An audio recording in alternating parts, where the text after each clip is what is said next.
আসসালামু আলাইকুম শিক্ষার্থী বন্ধুরা, চলে আসলাম তোমাদের সামনে নতুন আরো একটি ক্লাস নিয়ে। বন্ধুরা, আজকের ক্লাসে আমরা আমাদের নবম দশম শ্রেণীর যে ফিনান্স ও ব্যাংকিং বইটি রয়েছে সেই বইয়ের পঞ্চম অধ্যায় অর্থাৎ মূলধন আয় ব্যয় পাককলন নামের যে অধ্যায়টি রয়েছে ওই অধ্যায়ের উপরে আসা রাজশাহী বোর্ড 2019-এর একটি বোর্ড প্রশ্ন সমাধান করব। তো দেখো বন্ধুরা, আমরা যেই প্রশ্নটি আজকে সমাধান করব ওই প্রশ্নটি কিন্তু তোমরা সবাই দেখতে পাচ্ছ। তো দেখো প্রশ্নটিতে আমাদের কি বলা হয়েছে। আমাদের প্রশ্নে বলা হয়েছে মিস্টার সৌরভ একটি প্রকল্পে 50 লক্ষ টাকা বিনিয়োগ করতে চান। এরপর দেখো কি বলা হয়েছে, তার সামনে শাপলা ও পদ্মা নামে দুটি প্রকল্প রয়েছে। শাপলা প্রকল্প থেকে আগামী 4 বছরে অবচয় ও কর পূর্ব আয় সম্ভাব্য যথাক্রমে 15 লক্ষ, 18 লক্ষ, 20 লক্ষ টাকা এবং 22 লক্ষ টাকা পাওয়া যাবে বলে ধারণা করা হয়।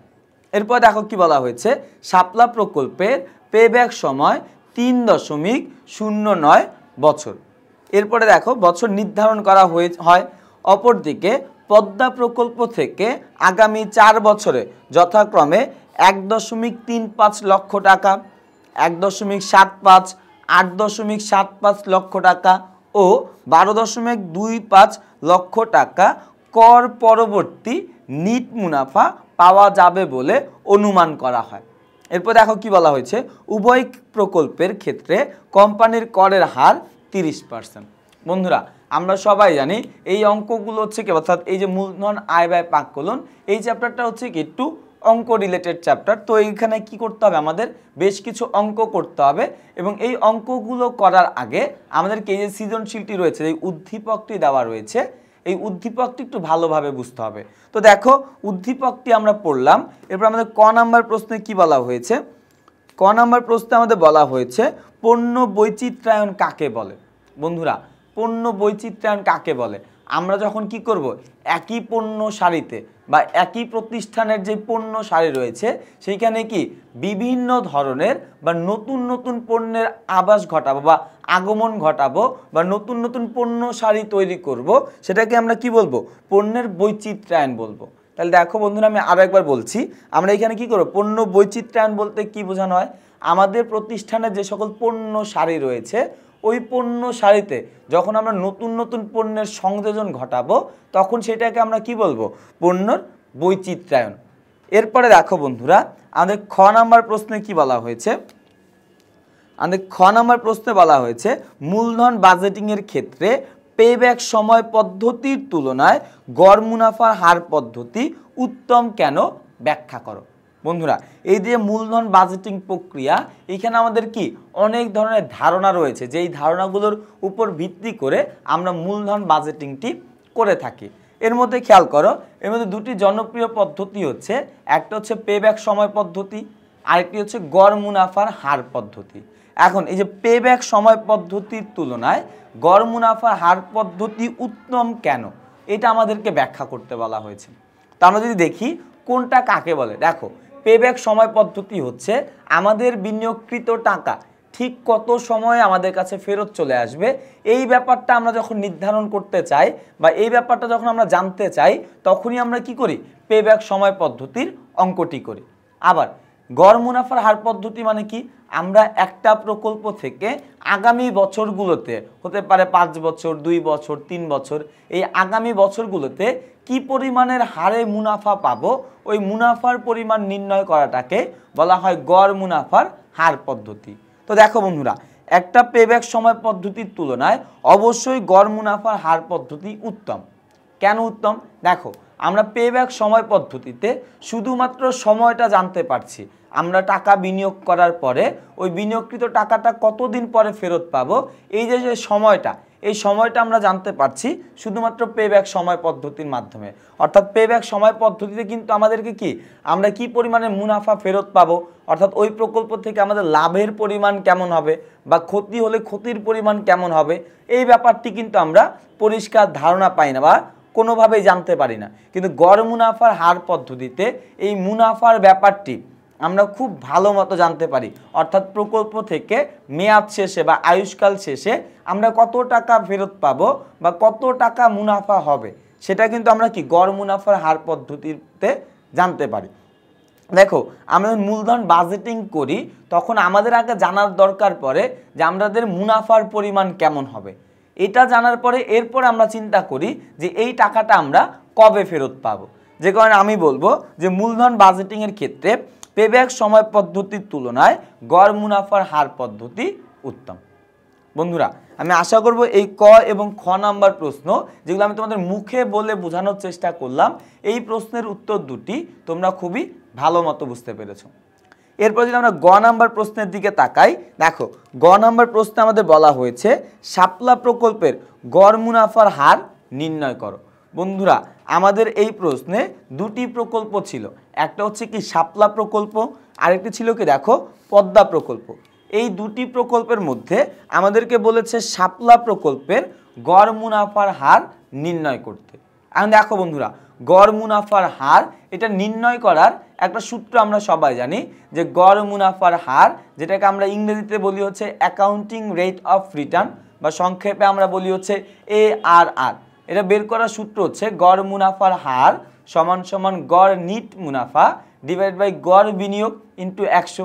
ওই সূত্রটা ধরেই আমাদের কি করতে হবে, আমাদের এই পুরো অঙ্কটা করতে হবে। এখন দেখো আমাদের সূত্র কি ছিল, গড় মুনাফার হার পদ্ধতি সমান সমান গড় নিট মুনাফা ডিভাইডেড বাই গড় বিনিয়োগ ইন্টু 100। এখন দেখো গড় নিট মুনাফা, আমাদের প্রশ্নের কোথাও কিন্তু গড় নিট মুনাফা এই কথাটা বলা থাকবে না। আমাদের কি করতে হবে, প্রশ্নে যেই পরিমাণের তথ্য দেওয়া থাকবে ওই তথ্যগুলো থেকে আমরা সবার প্রথমে নিট মুনাফা বের করব। এরপর ওই নিট মুনাফাকে আমরা গড় নিট মুনাফা বানাবো। ঠিক একই রকমভাবে গড় বিনিয়োগ বলতে আমাদের প্রশ্নে কখনোই কিছু দেওয়া থাকবে না। আমাদের প্রশ্নে যেই প্রাথমিক বিনিয়োগ দেওয়া থাকবে ওই প্রাথমিক বিনিয়োগটাকেই আমরা প্রক্রিয়াকরণের মাধ্যমে গড় বিনিয়োগে রূপান্তর করব। তো আমরা অঙ্কটা করার চেষ্টা করি। তো দেখো অঙ্কটি করার জন্য আমাদের সবার প্রথমে একটি ছক কাটতে হবে, কারণ দেখো আমাদের কি বের করে নিতে হবে, গড় নিট মুনাফা লাগবে, আবার কি লাগবে, গড় বিনিয়োগও লাগবে। তো দেখো আমি তোমাদের সুবিধার জন্য যদি সূত্রটি একটু লিখে দেই তাহলে দেখো খেয়াল করো, আমাদের গড় নিট মুনাফা বা হচ্ছে কি গড় নিট মুনাফার হার, এটা বের করার সূত্র কি ছিল, দেখো গড় নিট মুনাফা, হ্যাঁ গড় মুনাফার হার লিখি, তাহলে গড় মুনাফার হার যেটাকে আমরা সংক্ষেপে বলতে পারি হচ্ছে ARR। তাহলে আমি যদি লিখি ARR, এটা বের করার সূত্র হচ্ছে কি দেখো বন্ধুরা, গড় নিট মুনাফা, গড় নিট মুনাফা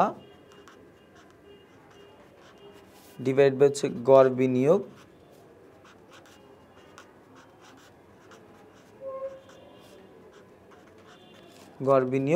ইন্টু 100। এটা হচ্ছে আমাদের সূত্রটি। তো দেখো আমাদের আগে কি করতে হবে, এই গড় নিট মুনাফা এটার মান বের করতে হবে, এবং এটা বের করার পরে এরপর আমরা কি করব, গড় বিনিয়োগ বের করব। এরপর সূত্রের মধ্যে মান বসালে কি আমাদের যে কাঙ্ক্ষিত উত্তরটি অর্থাৎ গড় মুনাফার হার এটা কিন্তু আমরা পেয়ে যাব। এখন দেখো গড় নিট মুনাফার হার বের করার আগে আমাদের বের করতে হবে নিট মুনাফা।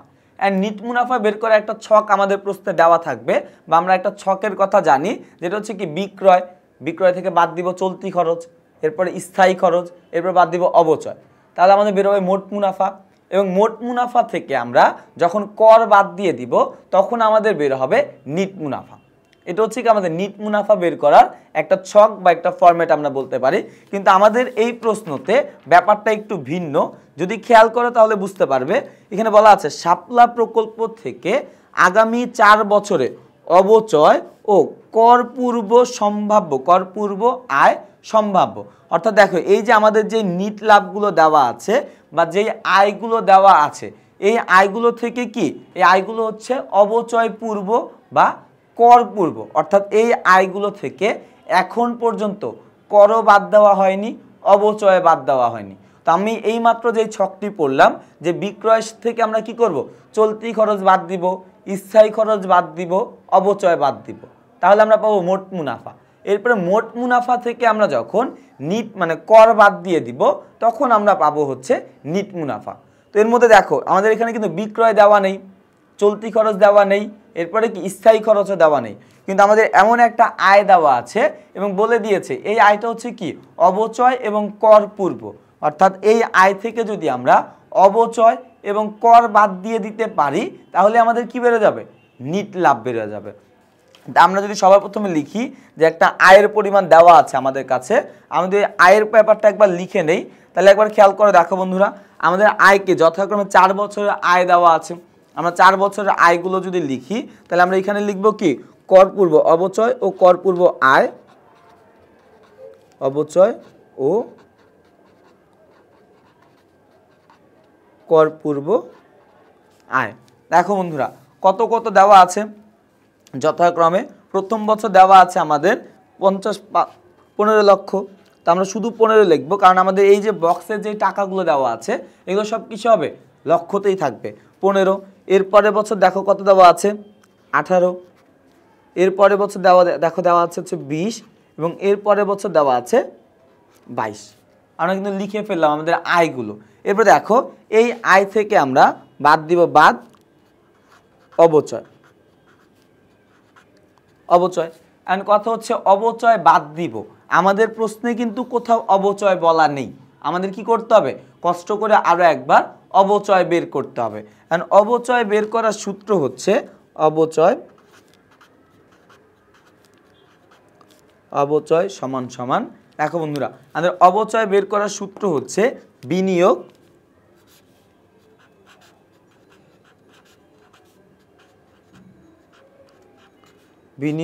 Divide by 2।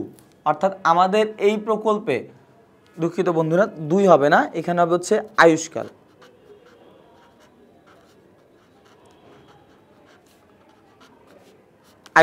দেখো বন্ধুরা আমাদের প্রকল্পে অর্থাৎ আমাদের প্রশ্নে বিনিয়োগ যত টাকা বলা থাকবে ওই বিনিয়োগকে আমরা কি করব আয়ুষ্কাল দ্বারা ভাগ করব, তাহলে কি আমাদের যে অবচয়ের যে অবচয়ের ব্যাপারটি কিন্তু আমরা পেয়ে যাব। তাহলে দেখো আমাদের এই প্রকল্পে বলেই দিয়েছে মিস্টার সৌরভ একটি প্রকল্পে 50 লক্ষ টাকা বিনিয়োগ করতে চান।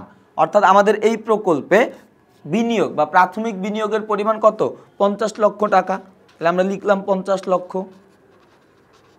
এরপরে দেখো আমাদের কি লাগবে আয়ুষ্কাল, কয় বছরের জন্য বিনিয়োগ করতে চায়, দেখো 4 বছর, তাহলে আমরা ভাগ করব কত দিয়ে 4 দিয়ে ভাগ করব।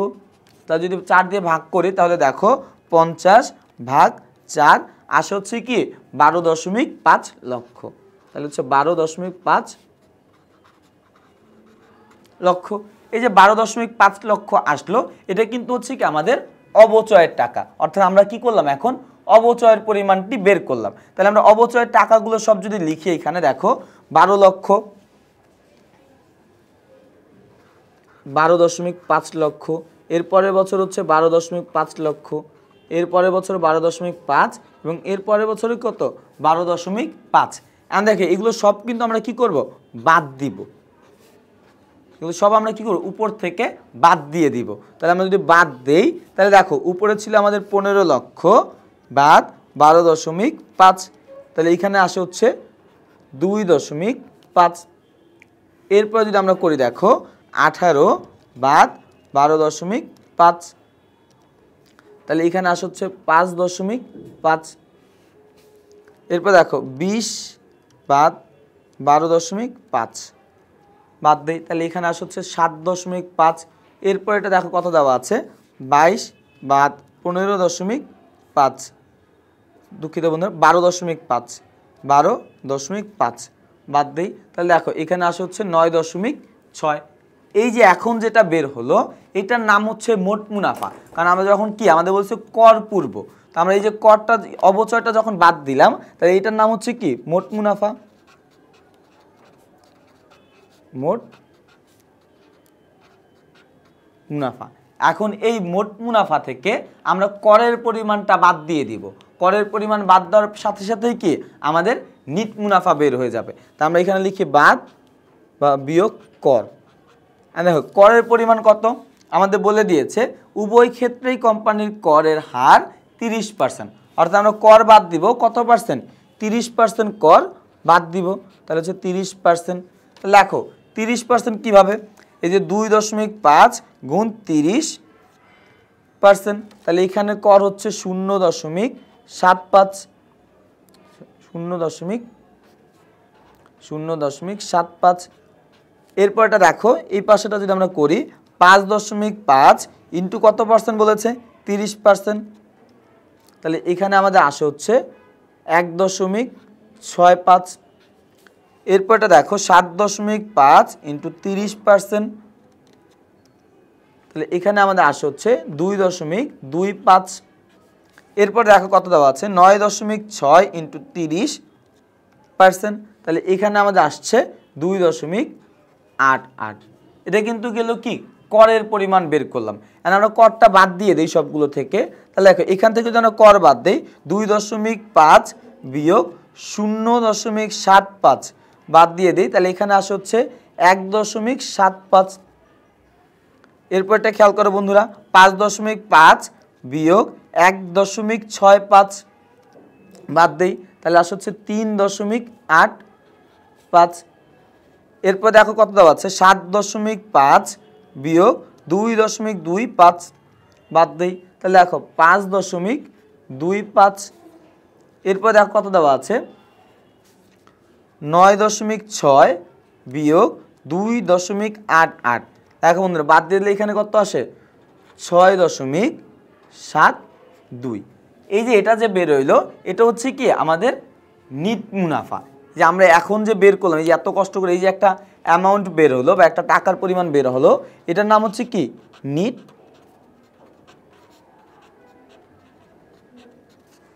মুনাফা। এই নিট মুনাফা বের করার পরে আমরা আমাদের ছকটি কি করে দিব বন্ধ করে দিব। তাহলে দেখো বন্ধুরা আমরা কিন্তু নিট মুনাফা পেয়ে গেছি। এন্ড এই নিট মুনাফার আমরা কি করব গড় নিট মুনাফা বানাবো।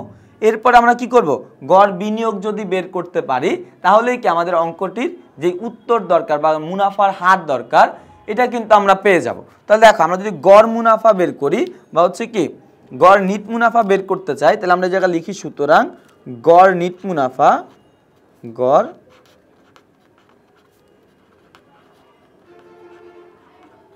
নিট মুনাফা, গড় নিট মুনাফা সমান সমান আমরা কি করব দেখো প্রথম বছর মুনাফা ছিল 1.75 যোগ 3.85 যোগ 5.25 যোগ 6.72। এটাকে আমরা ভাগ দিব দেখো 1 2 3 4 4 বছর দিয়ে ভাগ দিব, ভাগ দেই। তাহলে দেখো বন্ধুরা তাহলে আমরা সব যোগ করি 1.75 যোগ 3.85 যোগ 5.25 যোগ 6.72 যোগ করলাম। যোগ করার পরে কত দিয়ে ভাগ দিব আমরা 4 দিয়ে ভাগ দিব, তাহলে হচ্ছে ভাগ 4 করলাম। তাহলে এখানে আমাদের আসে হচ্ছে 4.39। এই যে 4.39 এটা হচ্ছে কি আমাদের গড় নিট মুনাফা, অর্থাৎ আমরা কি গড় নিট মুনাফার মানটি বের করে ফেলেছি। এখন আমাদের দেখো কি লাগবে গড় বিনিয়োগ লাগবে। গড় বিনিয়োগ বের করা খুবই স্বাভাবিক একটা ব্যাপার বা খুবই সহজ একটা ব্যাপার। আমাদের প্রশ্নে বিনিয়োগ যত টাকা বলা থাকবে ওই বিনিয়োগের টাকাকে আমরা যদি 2 দিয়ে ভাগ দেই তাহলেই কি আমাদের গড় বিনিয়োগ বের হয়ে যাবে। তো দেখো আমাদের এই প্রকল্পে বিনিয়োগ বলা ছিল কত 50 লক্ষ টাকা। এই 50 লক্ষ টাকাকে যদি আমরা 2 দিয়ে ভাগ দেই তাহলে আমাদের কত বেড়ে যাবে 25 লক্ষ টাকা, এবং ওই 25 লক্ষ টাকাই হচ্ছে কি আমাদের গড় বিনিয়োগ। তাহলে দেখো আমি আর গড় বিনিয়োগটা আলাদা করে বের করলাম না, আমরা এখন কি করব সূত্রের মধ্যে শুধু মান বসানোর চেষ্টা করব। তাহলে দেখো সূত্রের মধ্যে যদি আমরা মান বসাই তাহলে দেখো আমাদের দেখো গড় নিট মুনাফা আমরা কত বের করলাম 4.39। এবং দেখো এই গড় বিনিয়োগ কিভাবে বের করব, বিনিয়োগকে 2 দ্বারা ভাগ করব। বিনিয়োগ হচ্ছে 50 লক্ষ টাকা, এটাকে যদি আমরা 2 দিয়ে ভাগ দেই তাহলে কত আসবে 25 লক্ষ টাকা। তাহলে আমরা এখানে লিখব 25 গুণ 100। তাহলে দেখো বন্ধুরা আমরা যদি এটাকে করি ভাগ 25 গুণ 100, তাহলে দেখো এখানে আমাদের আসে 17.75%। তাহলে দেখো আমাদের এই যে শাপলা প্রকল্পের গড় মুনাফার হার বের করতে বলা হলো, এই গড় মুনাফার হার হচ্ছে কত 17.57%। তাহলে দেখো এই যে আমরা যে গ নাম্বারটা বের করলাম এই গ নাম্বারের উত্তর কত হলো 17.57। 7.5 মানে 5-7%। এটা কিন্তু কি আমাদের এই গ নাম্বার প্রশ্নের উত্তরটি। তো দেখো বন্ধুরা, যেহেতু অঙ্ক, এই অঙ্কের কারণে কি আমাদের যে ক্লাসের পরিধি, এই পরিধিটা একটু বড় হয়ে যাচ্ছে। এরপরে দেখো আমাদের ঘ নাম্বার প্রশ্নে আমাদের কি বলা হয়েছে। ঘ নাম্বার প্রশ্নে আমাদের বলা হয়েছে মিস্টার সোহরাবের জন্য কোন প্রকল্পটি উপযুক্ত হবে, পেব্যাক সময়ের ভিত্তিতে মতামত দাও। তো দেখো আমাদের এই যে মিস্টার সোহরাবের, এর কিন্তু দুটি প্রকল্প রয়েছে, একটা শাপলা নামের একটি প্রকল্প রয়েছে এবং আরেকটি প্রকল্প রয়েছে যার নাম হচ্ছে কি পদ্মা প্রকল্প। এই দুটি প্রকল্পের মধ্যে কোন প্রকল্পটি তার জন্য উপযুক্ত হবে এটা আমাদের মতামত দিতে হবে এবং এই মতামত দেওয়ার ভিত্তিটি থাকবে পেব্যাক সময় পদ্ধতি। অর্থাৎ আমরা পেব্যাক সময় পদ্ধতিকে অবলম্বন করে বা ওইটাকে ভিত্তি করে তারপর আমরা কি করব, মতামত দিব। আর দেখো পেব্যাক সময় পদ্ধতির ভিত্তিতে যখন আমরা কোনো মতামত দিতে যাব, এর কিছু নিয়ম রয়েছে। যেমন যেই প্রকল্পের পেব্যাক সময় পদ্ধতির মান কম হবে ওই প্রকল্পটি কি আমাদের জন্য গ্রহণযোগ্য হবে, বা যার জন্য হোক না কেন ওই প্রকল্পটি কি উত্তম বলে বিবেচিত হবে।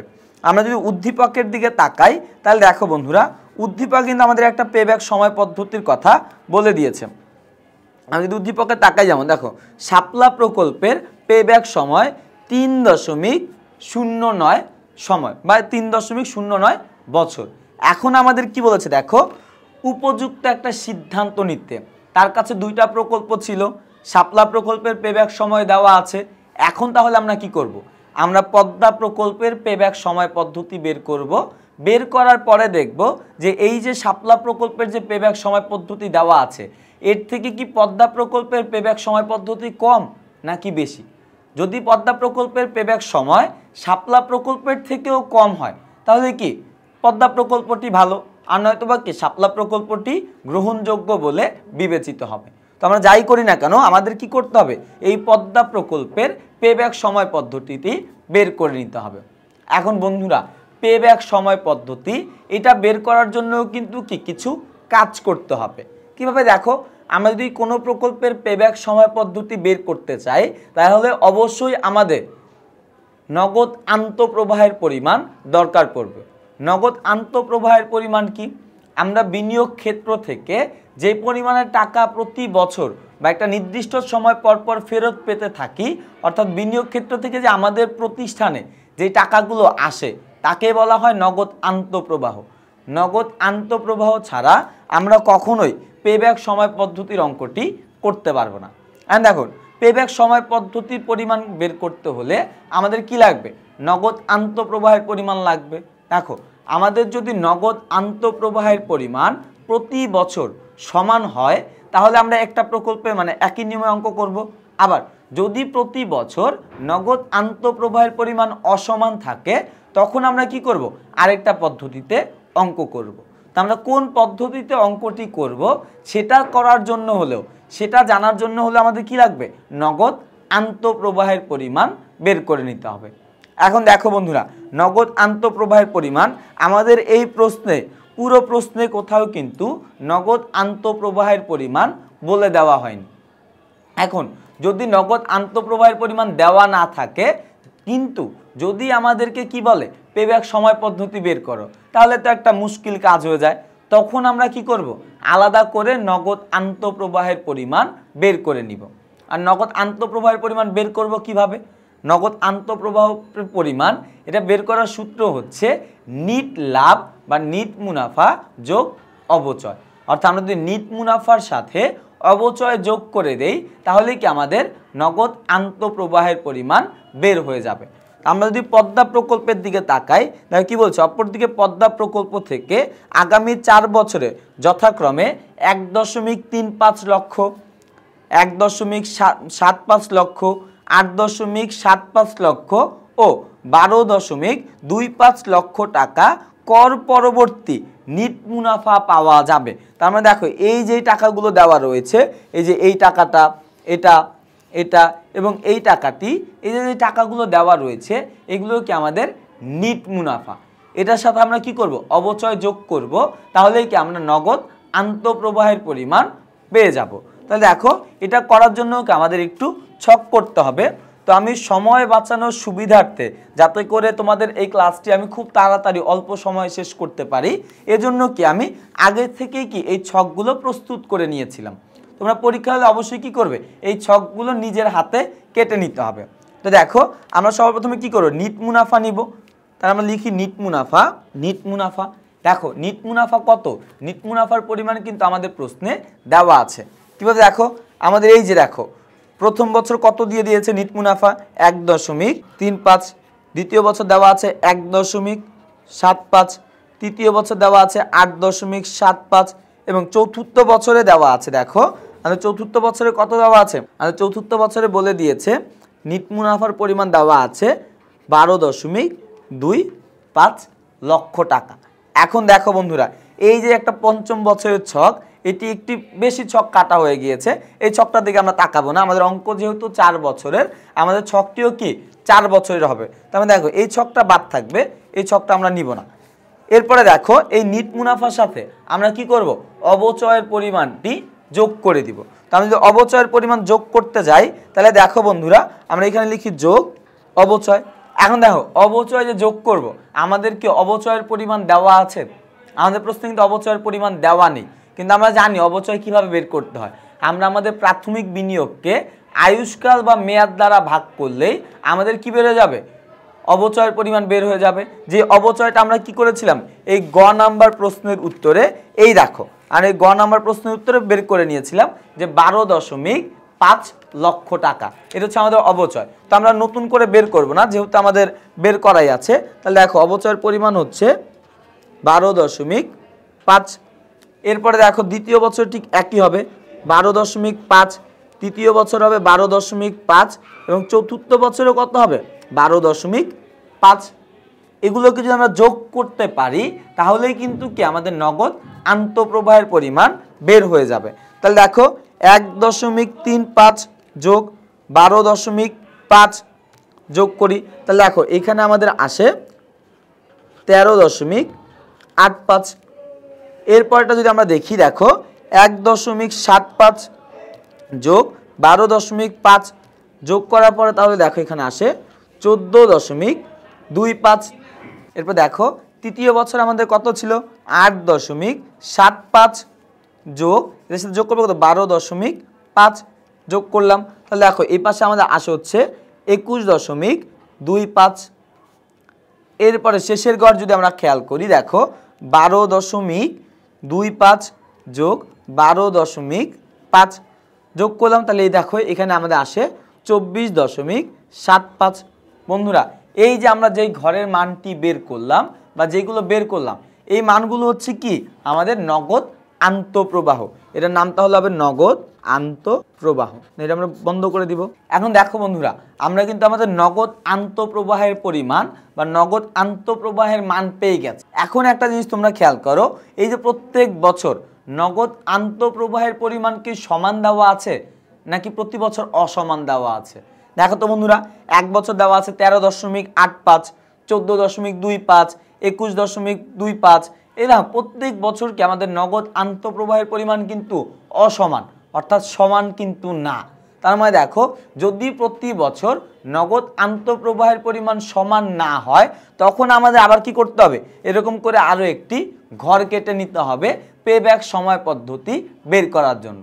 ঘরটি কেমন হবে দেখো, এই পাশে আমরা 3টি ঘর কাটবো, বছর, নগদ আন্তঃপ্রবাহ এবং ক্রমযোজিত নগদ আন্তঃপ্রবাহ, এবং নিচের দিকে ঘর কাটবো যত বছরের অঙ্ক তার থেকে একটা বেশি ঘর কাটবো। তো আমি তো আগে বলেছি আমরা ছকটা কেটে নিয়েছি। এখন যদি আমরা বছরগুলো লিখতে যাই, তাহলে দেখো আমরা কি করব, 0 বছর থেকে শুরু করব। 0, 1, 2, 3, 4। এরপর দেখো 0 লিখলাম। আমি কথা হচ্ছে ভাই 0 বছরে কি লিখব? 0 বছরে আমাদের প্রতিষ্ঠানের প্রাথমিক বিনিয়োগ যত টাকা বলা আছে ওইটাকে আমরা মাইনাস আকারে লিখব। প্রাথমিক বিনিয়োগ বলা আছে 50 লক্ষ টাকা, তাহলে আমরা কি করব, লিখব -50, এই পাশেও লিখব -50। আলাদা করে লক্ষ লিখবো না, কারণ আমাদের এই পুরো অঙ্কের কি টাকাগুলো এইরকম করে লক্ষতেই দেওয়া আছে। দেখো এতটুকু মুখস্থ করে রাখবো যে কি পেব্যাক সময় পদ্ধতি করতে গেলে যখন আমরা এরকম ছকে করতে যাব, 3টি ঘর কাটবো, বছর, নগদ আন্তঃপ্রবাহ, ক্রমযোজিত নগদ আন্তঃপ্রবাহ। এবং নিচের দিকে ঘর কাটবো 3টি, মানে নিচের দিকে ঘর কাটবো কি যত বছর অঙ্ক তার থেকে 1 বছর বেশি, 0 থেকে শুরু করে ওই বছর পর্যন্ত লিখব এবং 0 বছরে গিয়ে আমাদের প্রতিষ্ঠানের প্রাথমিক বিনিয়োগ যত টাকা বলা আছে ওই টাকাটা কি লিখে দিব। গেল এতটুকু। এখন দেখো আমাদের প্রথম বছর, একেবারে প্রথম বছরের কথা যদি দেখি, প্রথম বছর আমাদের নগদ আন্তঃপ্রবাহ দেওয়া আছে কত 13 তাহলে এখন আমরা এখানে লিখি 13.85। ভালো কথা, 13.85 লিখলাম প্রথম বছর নগদ আন্তঃপ্রবাহের পরিমাণ টাকায়। এরপরে দেখো এরপরের বছর কি করতে হবে, ক্রমযোজিত নগদ আন্তঃপ্রবাহ বের করতে হবে। মানে এই যে ক্রমযোজিত নগদ আন্তঃপ্রবাহ এটা কিভাবে বের করে খেয়াল করো। আমরা যে অঙ্কের ক্ষেত্রে যখন আমরা পরিসংখ্যান করতাম গণসংখ্যা থেকে ক্রমযোজিত গণসংখ্যা বের করতাম, এই গণসংখ্যা থেকে ক্রমযোজিত গণসংখ্যা আমরা যেভাবে বের করতাম এইখানে আমরা কি করব, ঠিক একই রকম ভাবে করব। অর্থাৎ কি করব, এইটার সাথে দেখো আমরা কি করব, এই টাকাটার সাথে এই টাকাটা যোগ করব এবং যোগ করে যা হবে সেটা কি করব এই ঘরে লিখব। বা আমরা কি করব, এই টাকাটার সাথে এটা যোগ করব, যোগ করে যা হবে ওই যোগফলটা আমরা কি করব এইখানে লিখব। তাহলে আমরা যদি যোগ করে দেখো এই পাশে হচ্ছে -50 যোগ 13.85। তাহলে দেখো এখানে আসে আমাদের মাইনাস, দেখো এখানে আমাদের কত আসবে মাইনাস কত, -36.15। দেখো বন্ধুরা এখানে আমাদের কত আসে -36.15। এরপরে দেখো দ্বিতীয় বছরে খেয়াল করো, দ্বিতীয় বছরে আমাদের নগদ আন্তঃপ্রবাহের পরিমাণ ছিল 14.25। এখন আমাদের কি করতে হবে, তাহলে আবার ক্রমযোজিত বের করতে হবে। কিভাবে বের করব, এইটার সাথে আমরা কি করব, এটা যোগ করব, যোগ করে যা হবে সেটা আমরা কি করব এই পাশের ঘরে লিখব। তাহলে দেখো আমাদের এখানে উঠানোই আছে কত -36.15, এর সাথে যোগ করব, যোগ কত 14.25 যোগ করি। তাহলে দেখো আমাদের এই পাশে আসে যে আবার একটু করি -36.15 যোগ 14.25 যোগ করলে দেখো আমাদের এইখানে আসে 21.9 গেল এটা। এরপরে খেয়াল করো বন্ধুরা, আমরা যদি হচ্ছে তৃতীয় বছরে আসি, তৃতীয় বছরে আমাদের নগদ আন্তঃপ্রবাহ দেওয়া আছে 21.25। দেখো বন্ধুরা 21.25।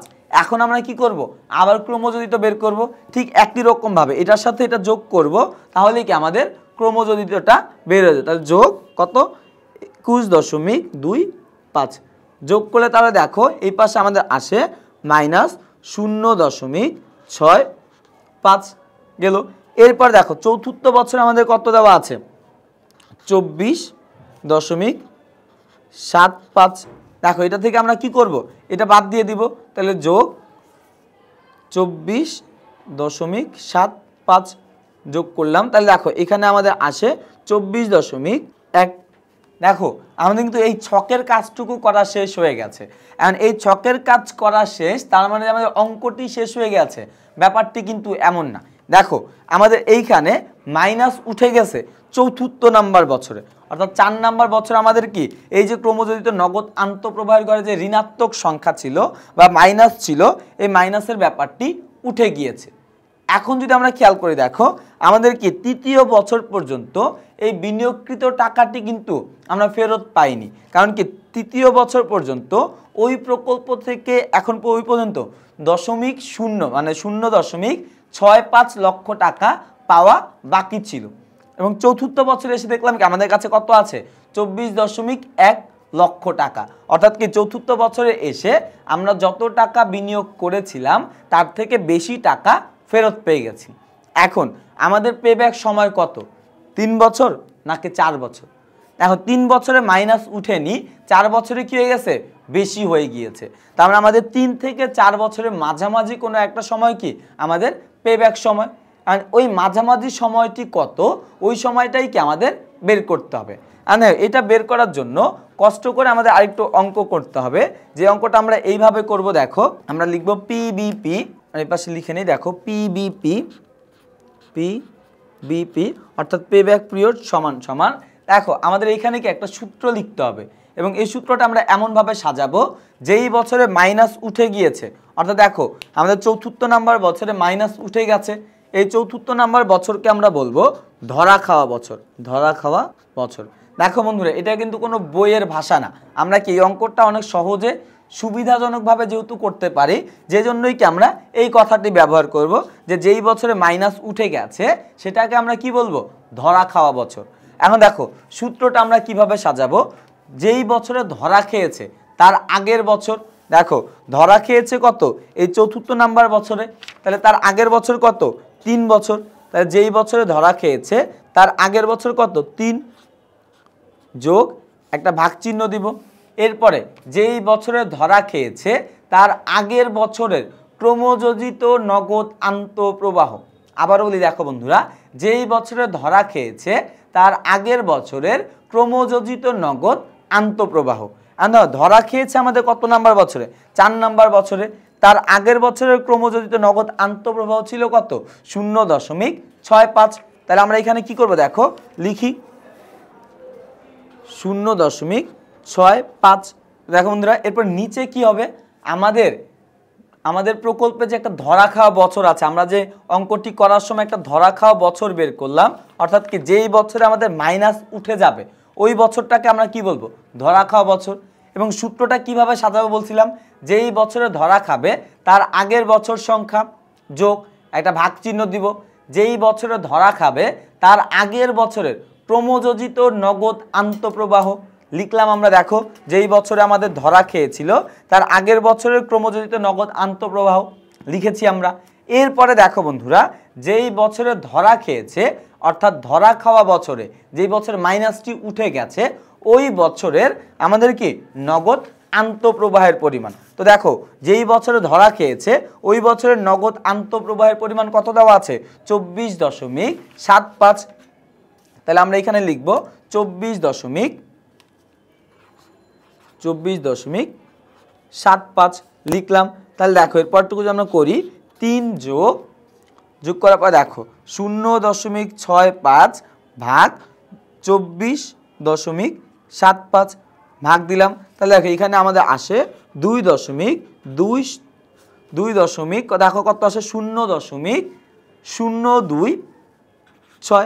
এখন যদি এটাকে আমরা যোগ করি তাহলে দেখো 3.026 বছর। তাহলে দেখো বন্ধুরা আমরা কোন প্রকল্পের অঙ্কটি করছিলাম, আমরা কিন্তু পদ্মা নামক যেই প্রকল্পটি রয়েছে সেই প্রকল্পের অঙ্কটি আমরা করছিলাম, পেব্যাক সময় পদ্ধতি বের করছিলাম। তাহলে দেখো এই যে পদ্মা প্রকল্পের পেব্যাক সময় পদ্ধতির মান কত বছর বের হয়, 3.026 বছর। এখন দেখো আমাদের প্রকল্পে অর্থাৎ আমাদের প্রশ্নে কিন্তু শাপলা প্রকল্পেরও পেব্যাক সময় পদ্ধতির মান দেওয়া ছিল। তা আমরা এখন যদি তুলনা করতে যাই বা সিদ্ধান্ত নিতে যাই তাহলে দেখো শাপলা প্রকল্পে আমাদের পেব্যাক সময়ের মান দেওয়া ছিল 3.09 এবং পদ্মা প্রকল্পেরটা আমরা মাত্র বের করলাম, বের করার পরে কত দেখলাম, 3.026 বছর। এখন দেখো বন্ধুরা দেখে তোমরাই বলো যে কোন প্রকল্পে পেব্যাক সময় পদ্ধতির মানটি বেশি এসেছে। বন্ধুরা আমরা এই প্রশ্ন দেখেই বুঝতে পারছি যে শাপলা প্রকল্পের কি পেব্যাক সময় পদ্ধতির মানটি বেশি বা কি পেব্যাক সময়ের মানটি বড়। আমরা সবাই জানি যখন আমরা পেব্যাক সময় পদ্ধতির দ্বারা সিদ্ধান্ত নিতে যাব তখন চিন্তা করব কি যেই প্রকল্পে পেব্যাক সময়ের মান কম আমরা কি করব ওই প্রকল্পেই টাকাটা বিনিয়োগ করব। তাহলে দেখো যেহেতু পদ্মা প্রকল্পে পেব্যাক সময়ের মান কম আমরা কি করব এই পদ্মা নামক যেই প্রকল্প রয়েছে এই প্রকল্পেই টাকাটা বিনিয়োগ করব এবং শাপলা প্রকল্পটি বর্জন করব। তাহলে দেখো আমরা যদি প্রশ্নটার দিকে তাকাই আমরা কি বলছি, মিস্টার সৌরভের জন্য কোন প্রকল্পটি উপযুক্ত হবে পেব্যাক সময়ের ভিত্তিতে মতামত দাও। বন্ধুরা এই যে জনাব সৌরভের জন্য শাপলা প্রকল্পটি কি ভালো হবে না, অর্থাৎ শাপলা প্রকল্পটি কি উপযুক্ত নয়, উপযুক্ত হবে কোন প্রকল্পটি, পদ্মা প্রকল্পটি। তো বন্ধুরা আমি আশা করব তোমরা সবাই এই পুরো সৃজনশীলের উত্তরটি খুবই ভালো মতো বুঝতে পেরেছো। তো বন্ধুরা আজকের আমাদের এই ক্লাসটি এই পর্যন্তই সমাপ্ত থাকলো। পরবর্তী ক্লাসে তোমাদের সাথে দেখা হবে নতুন কোনো বিষয় নিয়ে। ততদিন পর্যন্ত সবাই ভালো থাকবা, সুস্থ থাকবা। আসসালামু আলাইকুম।